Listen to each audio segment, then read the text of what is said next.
Good afternoon. We're going to give everyone a chance to join us for this afternoon's time together. Welcome, welcome, welcome to the Compassion Consortium. I'm Reverend Ginny Mikita, and I'm joined today by co-founders Victoria Moran, and the Reverend William Melton is here with us today too, which is just delightful.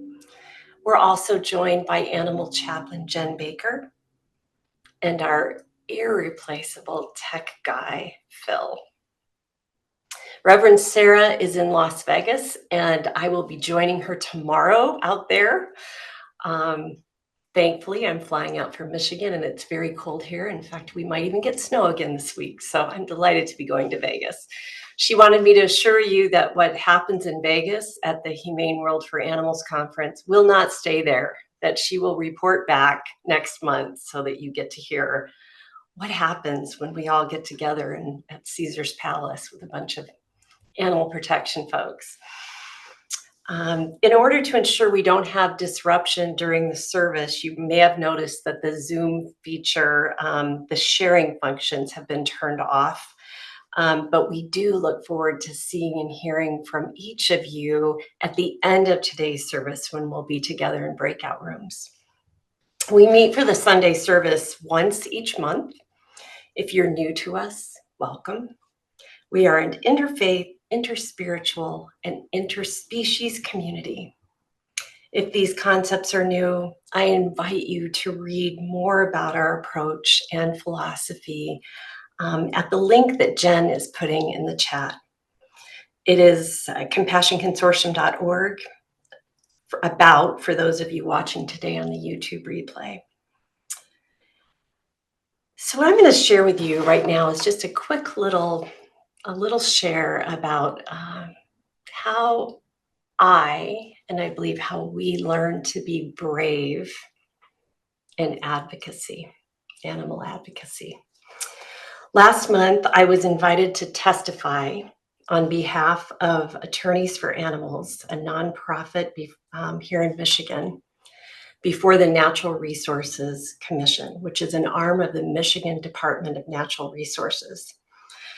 The commission is currently considering extending the season for killing coyotes from 9 months to 12. As it stands now, there is a 3-month quiet period during which mama coyotes can nurture their pups for the first 3 months of their lives. In the past, when hunters were allowed to kill coyotes all year round without a hiatus, pups often died of starvation in their dens. The mission of the Michigan Department of Natural Resources is to conserve and protect the state's natural resources for current and future generations. And the DNR often speaks of welcoming all stakeholders to the table. When I arrived at the hearing, I knew that I would be walking into a space wearing a suit in a sea of camouflage, and likely the only one not carrying a concealed weapon. I sat in my car in the parking lot for several minutes, praying and mustering up the courage to go in and offer my voice on behalf of the only stakeholders who I was pretty certain would not be at the table, the coyotes. When I entered the building, a woman, a receptionist, was sitting at the desk, and from across the room, mind you, I've been sitting in my car praying for strength. She's called out to me from across the room, and she's like, "Ginny, is that you?" And I'm like, I don't know who she is. I didn't recognize her. And she goes, "You know what? You're not going to recognize me. You blessed our dog 8 years ago at a Gildas Fest event." So this was in a completely different place. It had been almost 10 years. I didn't recognize her, but she recognized me. I can't tell you how much strength that gave me. And I said to her, I said, oh my gosh, Spirit is so showing off today. I explained to her what was going on. And she goes, you got this. Go in and do it. I recently read a book entitled How We Learn to Be Brave by the Bishop Marianne Edgar Buddy. Bishop Buddy has served as a spiritual leader for the congregations and the Episcopal schools in the District of Columbia and Maryland counties, including the Washington National Cathedral since 2011. In her book, she explores how to find courage in life's decisive moments, drawing on personal experiences, scripture, history, and pop culture to illustrate the universality of these moments and the importance of responding with clarity and grace. Buddy emphasizes that the courage to be brave when it matters most requires a lifetime of small decisions that set us on a path of self-awareness, attentiveness, and a willingness to take risks, and importantly, risk failure for what we believe is right. She underscores the universality of these moments and the particular call that each of us must heed when we arrive, even in those moments of feeling unworthy or unprepared. We can still step up and be brave. Religion scholar Diana Butler Bass ponders the crowd's outrage after Jesus's first sermon in Nazareth and the bravery required to resist it. He gets up and quotes scripture, and it's interesting, today is Palm Sunday in my tradition, but last Sunday, this was the story. Jesus got up, quoted scripture, and reminded the gathered congregation that God loves the outcasts, those in fear for their lives, the poor, the prisoners, the disabled, and the oppressed. And I'd like to think the animals if Jesus were alive today. In response, an outraged mob tries to kill him. Jesus spoke directly to the congregation, saying that God loved widows. They got up, and those widows and other oppressed groups, the group got up and drove him out of town and led him to the brow of a hill on which their town was built so they could hurl him off the cliff. But he passed through the midst of them and went on his way. What do we do when the mobs turn ugly? I suspect the unnamed heroes of that story of Jesus stepped outside of the all, like we do, not willing to be part of the totality, and made a way for him to pass safely. It was frightening for them. It must have been hard to go against their family, friends, and neighbors. I know I have been there. As they followed the mob to the bluff, they must have worried that if they spoke up, they would also be thrown off. But instead of submitting to the tyranny of the all, maybe they formed a little alternative community like Compassion Consortium in solidarity with each other. The bystanders found the courage, the bravery to do something. May each of you trust that a lifetime of small decisions has set you on this path, the path that we're all on, of self-awareness, attentiveness, and a willingness to take risks for what we believe is right. When a particular call for your bravery arrives, even when you feel unworthy or unprepared, know that you can step up and be brave. May it be so.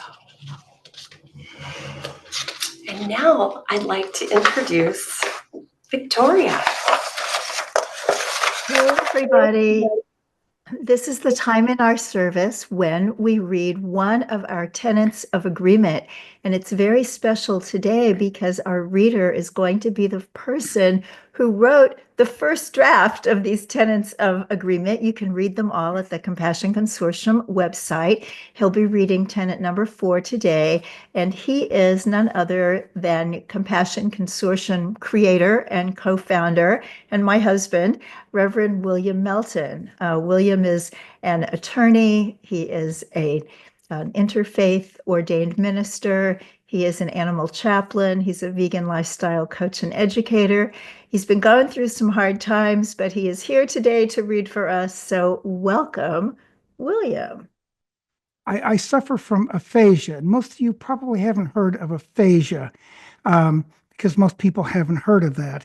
And so it's aphasia. And for example, I can't do the emails. I can't write these messages. I can't write notes. I've gotten to the point after all this time, I've gotten to where I can say what you're reading here, and I can do them pretty well. And mostly, I can actually go to movies and watch TV. So at least I can do that. So today I will share with one of our aphasias, and he's a person who's very personal to me. It's Bruce Mrs. Willis, and he suffers from aphasia, and you probably have heard of him. And now he's has all the same problems that I have. But I just wanted to let you know that he suffers from this. I suffer from it, and it's something that we all suffer from. And anyway, for today's the tenets number 4, I'm going to read number 4, which is, we stand by the principles of inclusion, diversity, and equality, and hold these as essential in our human relations. So that's it. And I wanted to share these with you. And thank you for having me join with these. Thank you, William. Back to you, Ginny. Thank you. And thank you, Reverend William. I just want to say that as you were speaking, I just talked about spirit showing off, and hearing you speak today is another example of that. It is so good to see you. So good to be with you today. This coming Saturday is the official holiday National Cat Lady Day, and also Sylvester the Cat's birthday. Accordingly, today's practice takes us into the world of cats. It was created by Margaret Hall, one of our aspiring animal chaplains. Margaret has worked at a feline-only cat practice as a veterinary nurse since July of 2012.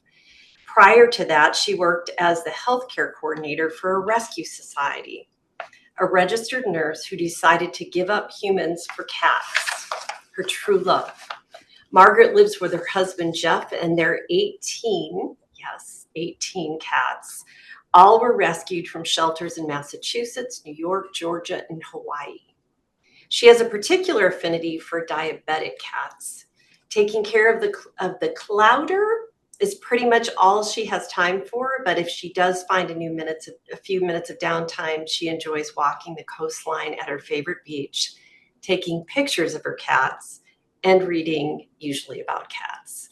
So we'd like to honor her today on National Cat Lady Day. Thank you, Margaret, for all you do for cats in need. As you watch the video, try the practice of Visio Divina, also described as divine seeing.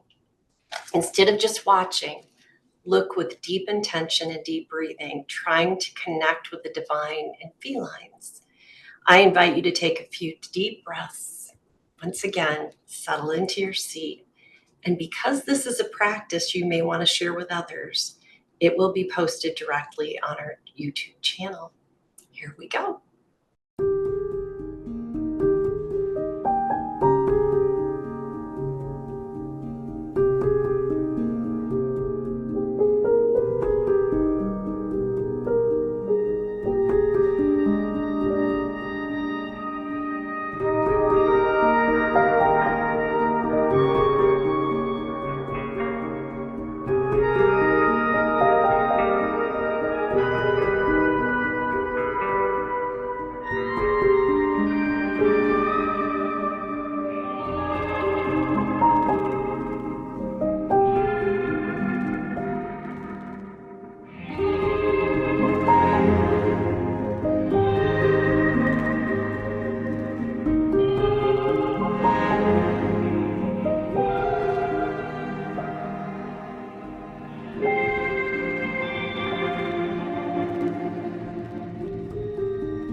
Thank you all for joining me in that practice. And thanks to Margaret again for creating it.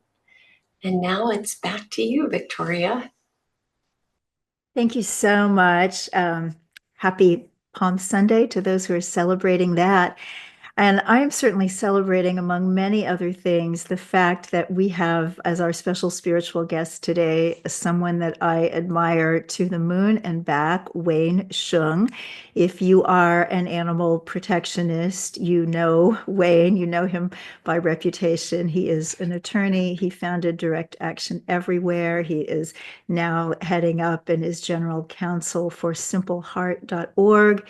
He is known for his work in open rescue, and he has actually been one of those brave activists who was willing to go to prison for the work that he did on behalf of animals. Now, we are interfaith, interspiritual, and interspecies, and this section is the interfaith portion. So we try to bring people who represent all different sorts of religions and spiritual beliefs. And I've never even talked with Wayne about that. I do not know if he believes in God. I just know that he is doing God's work. Welcome, Wayne Hsiung. It's great to be here. It's been Oh, fun it's having so wonderful to conversations with have you. you. You know, the coolest thing about, well, you have many cool things about you, but when I met you the first time, via Zoom, or maybe it was telephone back then when you were on my podcast the first time, I knew you were serious, I knew you were smart, and I knew you were as dedicated as could be. I didn't know how much fun you would be. So, really the whole package. Don't know if you're single or not, but I'm just putting all that out there. So, Wayne, for people who are not very familiar with your work, can you give us a brief explanation of how you got to be you? Yeah, I'll explain it in three very simple stories. The first is a story of me going back to China for the first time, and I think it was 1989, and seeing a dog at a market who looked exactly like my dog at home, who was being prepared for slaughter. And it was the first time in my life I realized there are things about the systems in which we live that are not just wrong, but profoundly, nightmarishly wrong. And I fell on the ground, grabbed my dad's legs, started crying, and begged him to do something about it. And he said to me, "This is just what they're taught here." And I realized then that there's some things that we're being taught that are wrong. Fast forward about 30 years, and I'm walking to a slaughterhouse for the first time as a young professor at Northwestern School of Law, failing as a professor, realizing I am not going to get a tenure track position, which had been my only goal in life up to that point. It was the only thing I thought my life was meant to be, and I was failing at it. So I decided, well, there's this animal thing. I've been talking about veganism now for most of the last 5, 10 years of my life. I've never seen the inside of a slaughterhouse. So I walked into the last remaining mammalian slaughterhouse in the city of Chicago, thinking to myself, I will try to see this for the first time with my own eyes, and maybe even try to give aid to an animal if there's a sick, dying, or injured animal inside the slaughterhouse. And much to my surprise, it was shockingly easy to get in. And I think within the first, it might have been the first visit, it might have been the second visit, even when I was caught in the facility, because I didn't walk in with consent. I just walked into the livestock pens outside of Chickadee veal and lamb, tried to take a look, tried to see what I could see, what I could do to help. And when a worker caught me, they just kind of looked at me, nodded, and walked off. And I realized these are big, powerful systems, but at the same time, we can actually pierce that veil. We can walk across these boundaries that most people think cannot be crossed.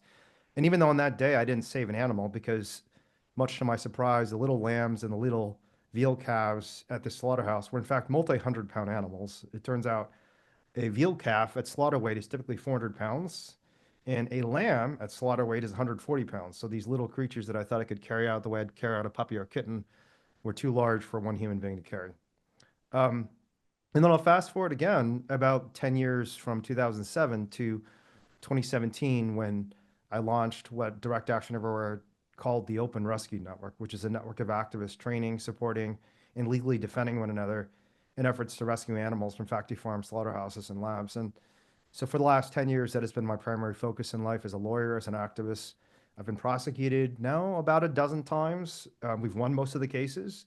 We've lost two, one of which led to a felony conviction but no time in jail, and one of which about a year and a half ago led me to be sentenced to 90 days in prison, of which I served 37 days. And frankly, it was 37 of the easiest days of my life because I had a huge amount of time to meditate, to read, and almost shockingly synchronized was the fact that the judge sentenced me to 90 days. I served 37 days, and it was foreign action in which 500 activists walked into a factory farm and saved 37 hens from an egg farm.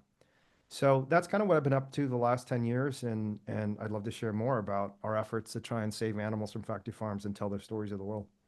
Oh, that's wonderful. And so that we can hear you tell these stories, could you get a little bit closer to your mic? Yes, is this Bill better? is telling me. Okay, thank you so much. Mhm. So, animal rights has been around by that name for about 50 years, and a lot of people are doing a lot of things. But what you're doing is more hands-on. It's more direct. So, where did that idea come from, and how do you feel that your approach differs from a lot of people who are also trying to do good work in this world? I was inspired by a otherwise nondescript, seemingly ordinary grandmother in Australia, who is an American actually, who moved to Australia in her younger years, named Patty Mark. And Patty was an animal advocate, but like me, when I was a law professor in the mid to late 2000s, never saw herself as a particularly radical or even brave person.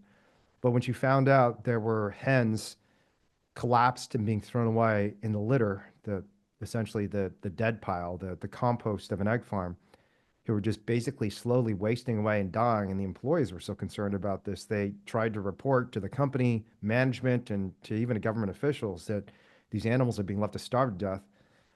When she learned this was happening and that no one was helping these employees, she just walked in herself and started taking them out. And I always thought this is such a powerful and inspiring individual example of activism because it is our greatest dream when we see these animals suffering, and all of us have seen the photos and the videos.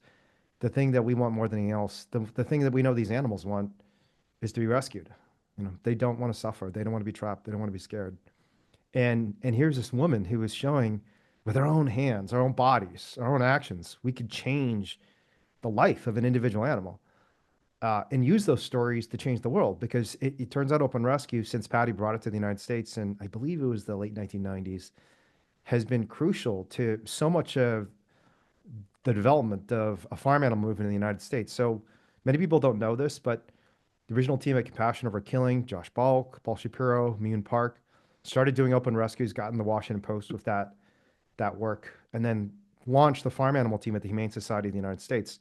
Mercy for Animals, which everyone knows now because of the incredible work that Milo has done over many years and that Leah continues to do. They got started doing open rescues in Ohio.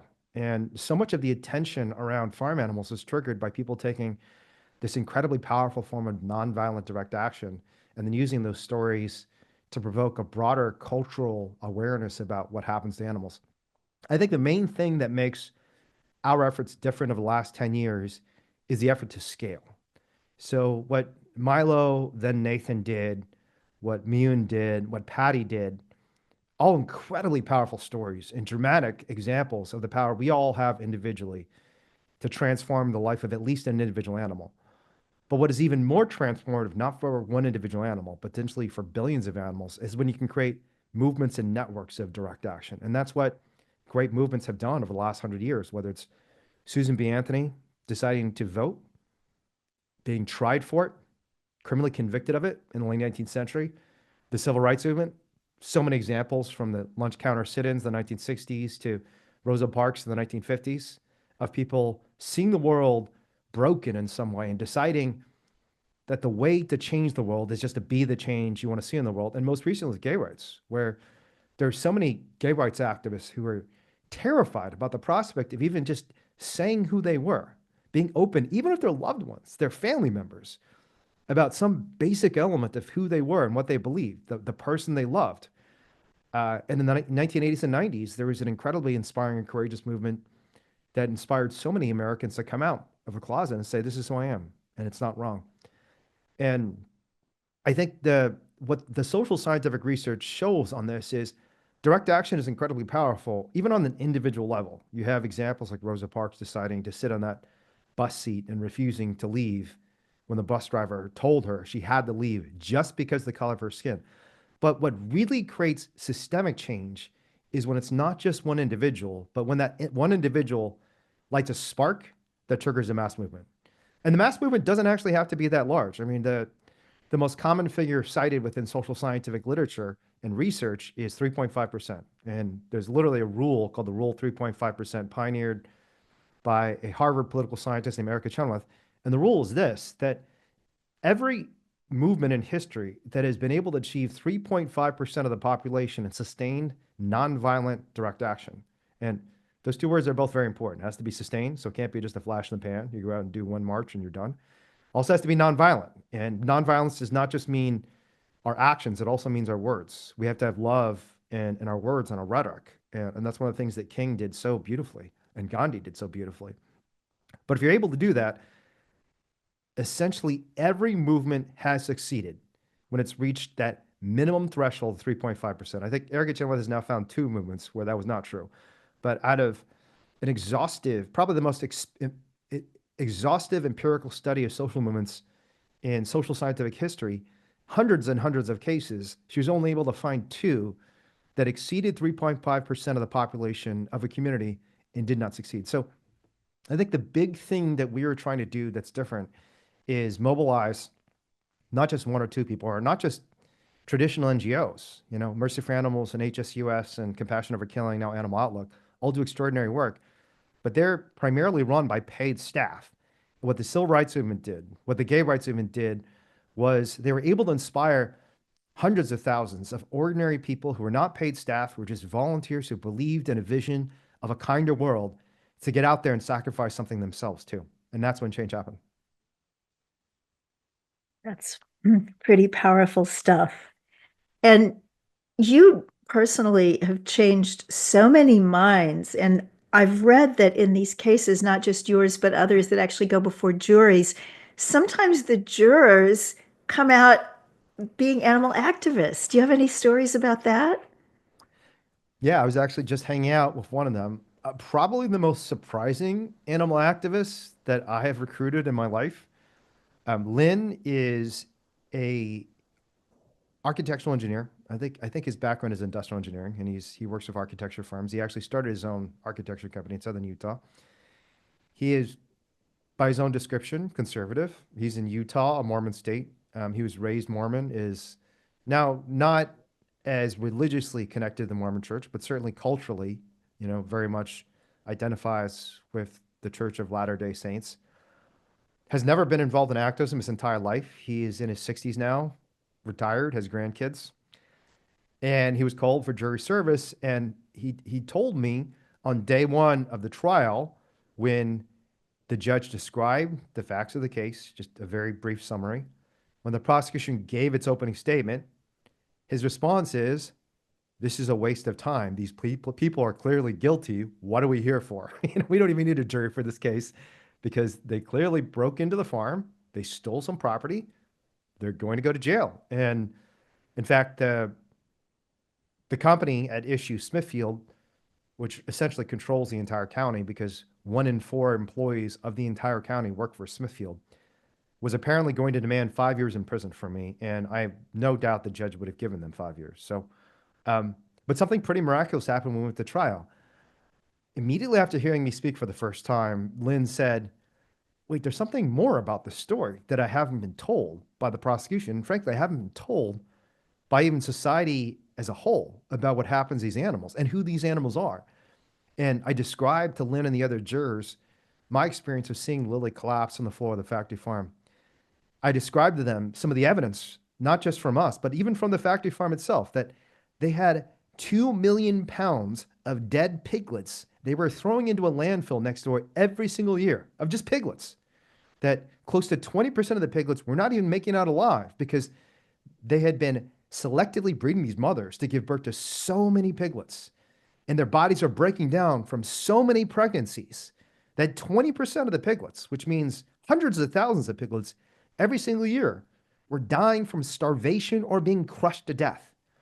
And then when I showed them the actual images, and I wasn't allowed to show much of the cruelty footage from this factory farm. And there was one hilarious incident where we had a photograph we wanted to show the jurors of one of the piglets, Lizzie. And Lizzie had just facial abrasions all over her face. She was starving to death, was about 1/3 the size of the piglets. She was covered in blood because the teat from which she was nursing had been essentially shredded from the wear and tear on this mother's body. The teat this poor piglet had claimed was no longer producing milk and had been shredded to almost like a vampire octopus. And when we tried to show this image, the judge actually literally forced us to cut out Lily from the image. So they couldn't see the background. They couldn't see the mother pigs. They couldn't see the damage and the abuse to all the mothers. All you could see is Lizzie, you know? So it was like a little cutout of a piglet that we literally handed to the jurors. And the reason was because the judge thought it would be too prejudicial to show the jurors the cruelty of farrowing and gestation crates. The fact that mother pigs are trapped in these 2 foot by 7 foot farrowing or gestation crates where a 600-pound mother pig will live her entire life.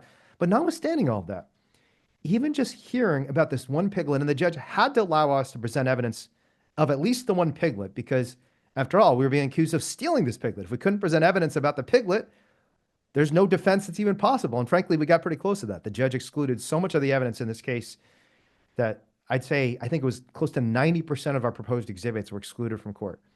But even hearing the story of these two individual piglets, Lizzie and Lily, the two piglets we saved from Circle 4 Farms, Lynn started to identify with her. He started to think of Lily and Lizzie not the way we think of bacon, but the way he thinks about his dog at home. And there was one point after the trial when I asked him, the jury did ultimately unanimously acquit us, much to the surprise of everyone, including the prosecutor and the judge. Shortly before the trial, the judge actually pulled our lawyers aside and threatened them and said, look, your client is guilty. I don't see how this is a case that's even a dispute. You can take a plea now. We're going to minimize the amount of damage that's caused. Otherwise, there's a new jail going up right next to this courthouse. Your clients are going there for a long time. Right? Even the judge himself was basically, and this is very unethical and unconstitutional. The judge is not supposed to chime in this way and pressure a defendant and pressure the lawyers to take a plea deal. But everyone in the courtroom is just stunned when they acquit us. And when I asked Lynn afterwards, because Lynn and I have struck up a little friendship now. I actually went to visit him in southern Utah just a few weeks ago.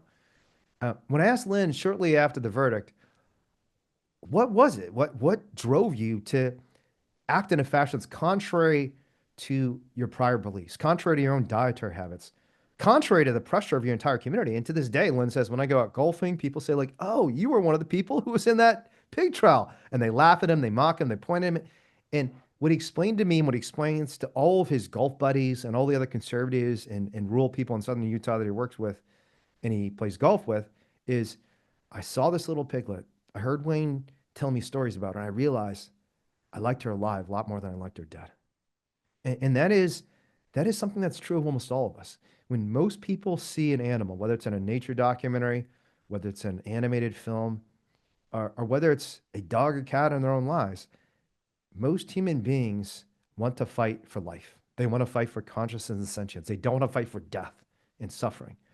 And that is a huge advantage we have over the industry that we need to harness more and be bolder and more confident about, because even in the most conservative and rural counties of America, we can win if we make that case to the world. And subsequently, Lynn has drafted op-eds on our behalf. He's fought legislation in Utah shortly after this trial. The Utah legislature tried to pass legislation, unfortunately, in the short term, succeeded at passing anti-personhood legislation, because one of the arguments we were making in this courtroom was Lily is not a thing, Lily was a person. And so the Utah legislature literally passed a law saying, in the state of Utah, animals are not persons. Only humans are persons. And by the way, also corporations. Corporations are people too, according to the state of Utah. And Lynn has written op-eds for us. He's joined documentaries. He's helped us with contesting legislation in Utah. He's been such a tremendous ally for the animals. And while he actually stopped eating pork, he's not vegetarian yet. He's considering it, but he's not yet. And it shows us the incredible potential of people we might not see as aligned with our movement perfectly yet, to be incredible allies to the animals, if we're willing to accept their support. And I'm very glad and honestly honored that Lynn has supported us as much as he has in the years since that verdict. But Lynn's not the only example. There's a half dozen other jurors who, after sitting down with us for a week or two or three, including one of the jurors who convicted me in Sonoma County, who've now joined summits, have come to animal rights events, and become advocates for animals in various ways as a result of their experience. And I think I'll say one last thing about this. One of the things that we need to do to achieve this sort of transformation is convince more people, or in some cases, compel more people to engage with the animal rights movement in a more deliberative way. Because most people, if they stay at a very surface level, their compassion is not provoked. Their ethical thinking is not provoked. Most human beings do what all the other humans around them are doing. There's very little reflection about the social norms in which we live because that's who we are as a species. We are a social animal. We engage in practices largely based on what the people around us do. To get beyond that surface layer, we have to find a way to provoke genuine deliberation and reflection in people. I'm very confident if we're able to do that, people will be transformed. And in fact, we're evidence of this because a lot of us, in fact, I would dare say most of us probably were eating animals, didn't understand the atrocities committed against animals at some point in our lives. And at some point, we went through some reflection, some deliberation. And the courtroom is just one setting. And the great thing about a jury is that they're forced to deliberate with us. They don't have a choice. They've been called the jury service. They're a compelled audience to sit with me for a week and hear me talk about animal rights. I'm very convinced that if we could convince the entire nation or world to engage in that same deliberation, they too would be transformed. So we have to find more ways to compel people to engage in that reflection and deliberation in the same way the juries in Merced County or in Beaver County, Utah, deliberated with us and reached the conclusion that they prefer to see the animals alive to seeing them dead. Love it. Now we're supposed to stop now, but I asked Phil and he's given me the ability to ask one more question. And that is, as I look out in the world today, really unlike any time since I started to be actively concerned for animals over 50 years ago, I'm seeing a response to us that's more hatred and venom rather than just misunderstanding or you guys are crazy or animals don't matter. There's something that's seeming to be a little bit more harsh. I'm wondering if this is something that you see and how we can respond to what's out there right now. And then I promise, Phil, we'll stop. I'll try and be brief and I'll say, I do see it and I think it's an opportunity. I have been to hundreds of demonstrations. I've done outreach thousands of times. From the years 2005 to 2007, 3 years, I did outreach essentially every day for at least a few hours. It's possible I've had more conversations with people, animals, and maybe anyone other than a few people like John Camp. I mean, John Camp probably has me beat with his years of vegan outreach, leafleting almost every day. And what I will say is, it is surprising how often the people who are most angry and hateful are also the people who are most ripe for change because they're provoked to anger precisely because they feel judged, they feel shamed, they feel attacked, they feel they're good people, they feel they're animal lovers. And you're telling them that far from being an animal lover, you are someone who is hurting animals every single day of your life. And for someone who doesn't care about animals, it's like, whatever, I don't care, it doesn't make me mad at all. But I think part of the reason we are seeing this vitriol towards veganism, with the right wing soy boy, rhetoric. I don't know if you've heard this on Twitter, but every complaint about progressives seems to devolve into complaints about soy boys, people who aren't eating meat, who want to take our burgers away. And part of the reason for that is because they see the allegation we're making against the system, not so much the individuals, but the system, as an abusive system towards animals, is something that threatens their own identity. And this is not just me saying this. I mean, there's again, extensive sociological literature about the backlash effect, that part of what effective movements do is they provoke a backlash and they harness that backlash for change. And I could say much more about this, but I will say just now, in summary, that yes, there probably is more of a backlash against veganism and animal rights. And no, that is not a bad thing for the movement, because if we play our cards correctly, we can transform that backlash, that energy, even with the individuals who are yelling at us. It is shocking how many times when I sit down and actually deliberate with and talk to and listen to someone who's screaming, get a job, or get out of here, soy boy, how often after a few minutes of conversation, this has happened to me many times, they're literally crying to me and saying, I'm so sorry. I just feel so guilty about what happens to animals. And we have to develop the same tools and skill to transform that energy and anger into compassion. So beautiful. Thank you so, so very much for taking this time with us today. I hope you can stay for a breakout room. Some lucky people will get more of Wade Hsiung. And Jen has put his Substack blog in the chat so that we can all learn more and grow more. Thank you so very much. And Jen, on to you. Hey. So this month's Song of Compassion invites us to listen to the black-capped chickadee's calls, song, and sounds. We rarely categorize or refer to bird song with specificity. However, learning more about bird communication, rather than just treating it like background nature sound, is a good way to become more aware of the distinctiveness of each species and each individual.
Thank you, Jen. That was beautiful. So Phil is turning on the ability to chat and turn our videos and opening the chat so that we can enter blessings and prayers, perhaps, that have been what the community would like to share. Feel free to support one another in the chat as well. I want to start with some good news because I figured you might want to know the end of the story. And after hearing Wayne's incredible testimony about what's going on with him, I just want to share this as well. So this past Thursday, the Natural Resources Commission voted 6-0 to leave the 9-month hunting season in place for the coyotes. I found this the most, I love this. The Michigan United Conservation Club which has thousands and thousands of hunter members in the state of Michigan, wrote a letter to its members after the vote and said another season of hunting will be lost due to the commission following the emotional plea of an anti-hunting zealot. And I have to tell you, I thought, call me that name anytime.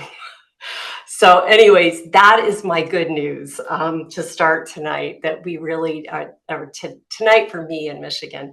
But it was just, I actually was very surprised. The commission is made up. They started their introductions with talking about their history of hunting, how long they'd been doing it, where they like to hunt, those kinds of things. There were 6 members. And I thought for sure there was no way this was going to go in the direction that I hoped it would. So just wanted to share that. So is there anything else I would like to add? Let me see, I'm going to get on here. Okay, we've got something from Debbie and the Gang of Fur. Blessings, please, for Earth Angel Chris Arsenault and the other 160 cats who perished in a fire at his Happy Cat Sanctuary. I hadn't heard about that. Thank you, Debbie, for raising that up. Maybe you could stick a little note in there. Where is that? Because I'm not familiar with that, where that sanctuary was located. Love and prayers to Kimberly's cat Teddy, who unexpectedly crossed the Rainbow Bridge 3 weeks ago, and his siblings Gemma, Gus, and Daisy, who clearly miss him. Prayers for the dire wolf.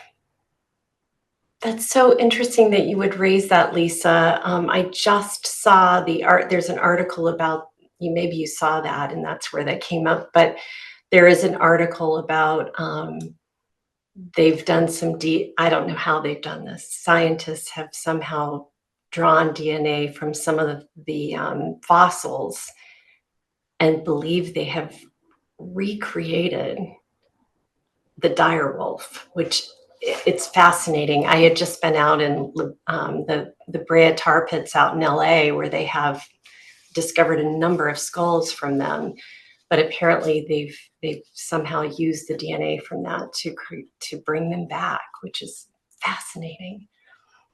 Oh, and thank you for the update there on the Happy Cat Sanctuary. And Victoria, prayers and action requested for the New York City pigeons who are being rounded up for rural pigeon shoots. Blessings to Mother Pigeon in Brooklyn, who's heading up direct action on behalf of these birds. I had not heard about that before we got on this afternoon's call, and I'm so sorry to hear that. Someone is asking from Compassion Consortium is asking for prayers for friend Holly, who loved Compassion Consortium and passed away recently. Aw, Phil, thank you for raising that. And I also want to raise up our own beloved Jen, who lost her beautiful beagle Duncan yesterday. I'm so sorry, Jen. Is there anybody else?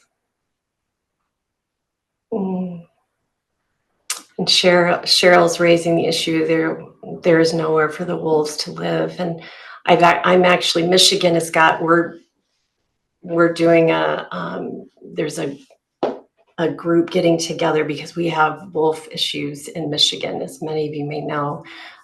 Population challenges that have gone up and down, and actually I'm working with some folks now on that issue here. But yeah, these issues are so complicated, and yeah, thank you all for sharing those. Is there anything else, any other good news that anyone would like to share as well? We always like to hear that as well. Prayer, strength, wisdom, direction, and patience as I face hateful non-vegan trolls in my online keyboard activism for a czar. Yeah, that's and Carlos is asking, where's the pigeon event? So if someone knows, please pop that into the chat as well. Nina just got someone to go vegan when she went to Sephora looking for vegan shampoo. I love it. That's great. Yeah, you never know. I loved Wayne's story today. When I was in seminary, I had one of my professors. I was actually I went through an interfaith seminary, but I also was in a Methodist seminary on the campus of Northwestern. So we were close, nearby, Wayne, if you were still there. But I had a professor for my Revelation class, and every paper I wrote, I somehow tied it into animal protection. It just kept, everything I did during seminary, I did that. It drove everybody nuts, I think, but that's okay. That's how I did my thing. But at the end of the class, he wrote to me on the back of one of my papers, and he said, I hope you're happy. I can't look at my golden retriever the same anymore, and I'm now vegan. You just never know. And so when Wayne was talking about this, I thought, you you never know where those little points of light are. And I think everyone has that capacity to find compassion. And so, yeah, we just have to keep at it. Let's see if there's anything else here before we go on. Cheryl said she had her first call to her chaplain phone. That's nice. Maybe you can share a little bit about that at the end of today's service, Cheryl, when you wrap us up. Is there anything else anybody would like to share during this time?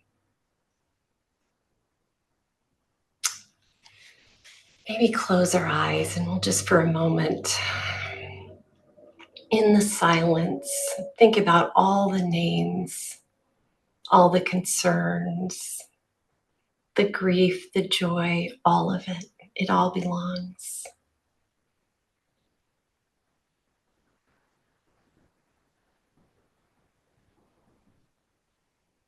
May it be so. Amen. And now, actually, this is a perfect time for Cheryl to share before she closes out our service. So if you would like to maybe tell us about your phone call and also close us out. Well, I've been trying to get a chaplain thing going here in Evanston, Wyoming, and that's not a very easy thing to do. So I've been ridiculed quite frequently, but I've been advertising and letting people know, and some fellow called me and it's like, I'm just devastated. My dog died a year ago. It was my fault, and I can't sleep. I can't eat. So we talked for a whole long time, and we'll be keeping contact. So just for me, that was just so frigging exciting because it is so hard to talk to people here because so many folk, kill deer, pronghorn for dinner. So it's just hard. Well, that's great. Thank you for sharing that good news. And now, would you be willing to close us out here before we get the here are the announcements? I think there's a slide that Phil will be pulling up for us. There you go. May all creatures everywhere be happy and free. May the thoughts, words, and actions of our lives contribute to this happiness and this freedom for all. May it be so. If everyone would stick around, we'll get together right after the announcements. But I know Jen had a couple announcements before we do that. Dave, did you have something to say? Yeah, thanks. Let me jump in for a second That'd quickly. be great. Yeah. So I really loved the expression Wayne used when he talked about provoking people's compassion, because it suggests that all of us, vegan and non-vegan alike, have this baseline of compassion that sometimes just needs to be provoked or prodded or poked a little bit. So to get us to engage, to get us to take action. So let me see if I can just provoke your compassion a tiny bit today. It's not free for us to put this program on every Sunday, every third Sunday. What a wonderful program. How can we do this? Well, it's because of the kindness and compassion of people just like you, who last Sunday and prior to that made generous donations. And so now, as you see, Phil has put up this QR code, you can actually pay it forward. You can donate something that will allow us to come back again next month and provide the same extraordinary level of vegan spiritual content that you enjoyed today, and bring back more rock stars like Wayne Hsiung. So please think about using that QR code to make a modest donation. If you're on your phone or for some reason that code doesn't work for you, there's also a link in the chat. And if whatever you're too overwhelmed right now and you want to do this later, just go to compassionconsortium.org, find the donate button, and you can make a donation there later on today, this week, whenever. Thank you so much. And now, Jen, back to you for some announcements. Okay. In our May Sunday service, our spiritual guest will be Hope and Kogan Bohanek Iskan. They will be visiting. If you're new and you'd like to learn more, we'd love to welcome you into our community. Just go to the link that I'll put in the chat here. I'm interested, and we can get you some more information. At the Compassion Consortium, we believe in creating a space where everyone can join our community at a level that resonates with them. That's why we offer 2 membership options, both now providing the same meaningful benefits, but with different levels of financial support to help sustain and grow our mission. If you're not yet a member, now is the perfect time to join. Let's continue building a world rooted in love, kindness, and understanding together.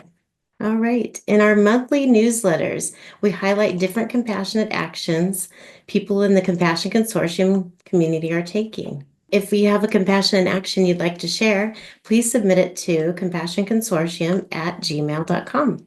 Compassionate Circle members, please join Victoria Moran for a taste of Main Street Vegan Academy at our May monthly Circle Spiritual Practice.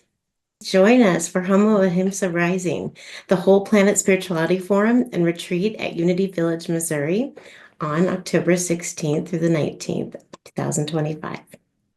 And don't forget our monthly reoccurring gatherings for vegan meditation, activist well-being, and pest loss support. Details are always available on compassionconsortium.org, events page, and in the monthly newsletter.